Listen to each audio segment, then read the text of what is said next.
eBay's AI. Is it what we thought it was? Is it what I thought it was? Well, I was mistaken, and I want to talk to you about that on the other side. So without any further ado, let's go. Hello everyone, welcome back to the channel. This is John from Flippin' Ain't Easy.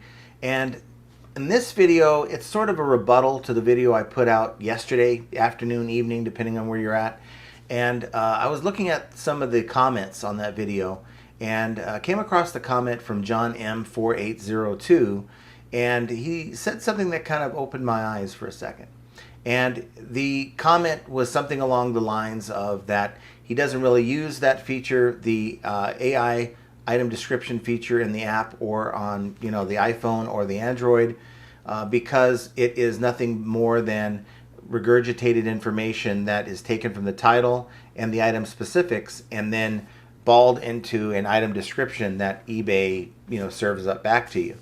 And all this time, my thought was that this feature did implement some real-time data going into the interwebs and retrieving information about the item based on the item title. It never really dawned on me that this AI feature was looking at the title and the item specifics in the listing. And to test that, I went in and I decided to take a brand new listing, created one from scratch, and to run a test to see exactly how this thing behaves. And I'm going to show you that right here. So I'm going to go ahead and create a new listing. So I'm going to click on list an item here, and then I'm going to put in iPhone, and I'll just let it do 14 max. I'll hit search. I'll put unlocked 512 space black used, and it's going to generate a title. So it says Apple iPhone 14 Pro Max 512 gigabyte black space black, and look at all these item specifics. So it does a really good job of generating item specifics for me. So I'm going to go down to the description, and I'm going to use AI description. And look what it does. It comes up with a really nice description. This Apple iPhone 14 Pro Max, powerful device with the hexa-core processor, 6.7-inch screen, iOS operating system with the 512 gigabyte storage capacity, 5 gig connectivity. Phone is compatible with Bluetooth, Wi-Fi, Lightning, NFC, and features proximity sensors, blah, blah, blah, blah, blah. But it's a great choice for anyone looking for a high-end smartphone with top-of-the-line features. Awesome, right? Now, here's what was brought to my attention. See all these item specifics? I'm going to go in here, and I'm just going to keep the required ones in here. So unlocked, I'm going to get rid of that. Camera resolution, I'm going to go in here into camera resolution, and I'm going to put 1 million megapixels. Okay. I'm going to go in here and I'm going to put screen size will be 20 inches, which doesn't exist, by the way. Connectivity, I'm going to take all these off, and I'm going to put 3G or 2G. Processor, single core. Features, clear selected. Broken screen is a feature. Let's see. iOS would be normally the operating system, but I'm going to put Windows 95. And I'll leave the other parts in here. And let's see what happens. So you can see all the item specifics there, right? And then description. And then we'll go use AI. Introducing the Apple iPhone 14 Pro Max 512 in space black. Apple A16 Bionic chipset, all's good.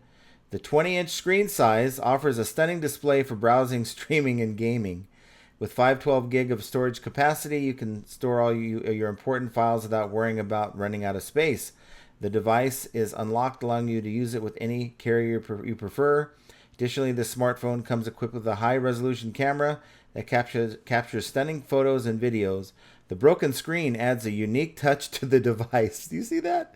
The broken screen adds a unique touch to the device, making it stand out from the rest. Get your hands on the stylish and feature-packed device today.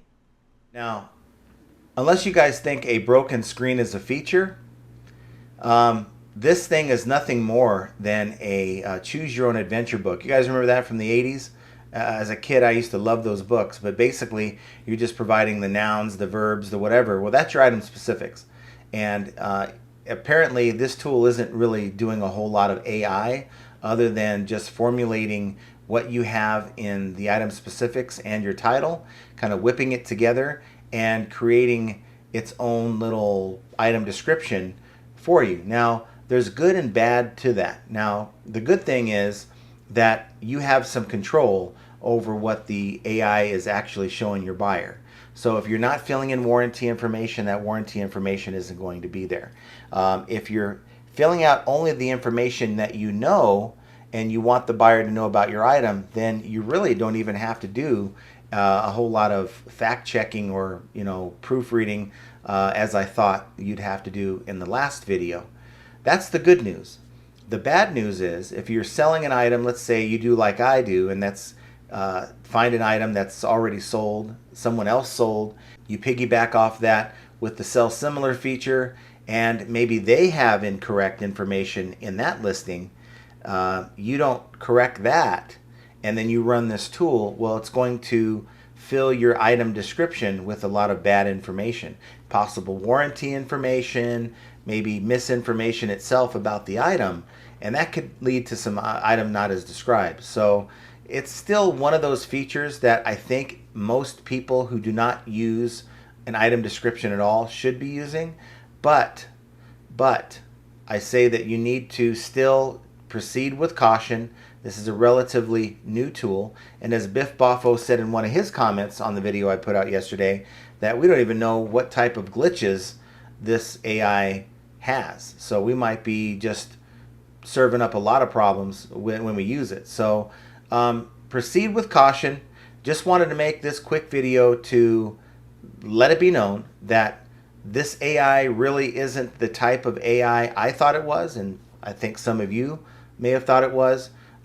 It's only using the data that you put in your listing, in your item specifics, and in your title. One viewer put something to the effect of that they were under the impression that eBay replaced the item description with item specifics.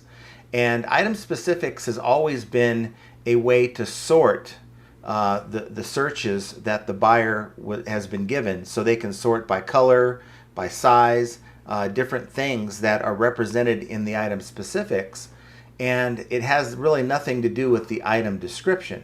The item description is just an area where you can put additional information and additional keywords as well for SEO, a little bit for SEO, but mostly it's for the buyer's benefit. You can add more information about your item and clear up any misconceptions they might have before they actually buy it. That's if they read it. And I do think there's an importance to it. I don't think it's as important as a title or a photo or a good price. But at the same time, I think that a lot of people ignore it. And this is just one tool you can use to make sure that that's filled out without putting a whole lot of effort into it. So I want your comments down below. Again, I'm sorry for making this video again, but I thought I would kind of clear it up so that there's no confusion about what this tool actually is. But figuring these things out is yet another example of how flipping ain't easy. And I want you guys to hang out with us today at the live, if you can make it, 3 p.m. Pacific, 6 p.m. Eastern. And until then, check out one of these videos, and I will talk to you very soon.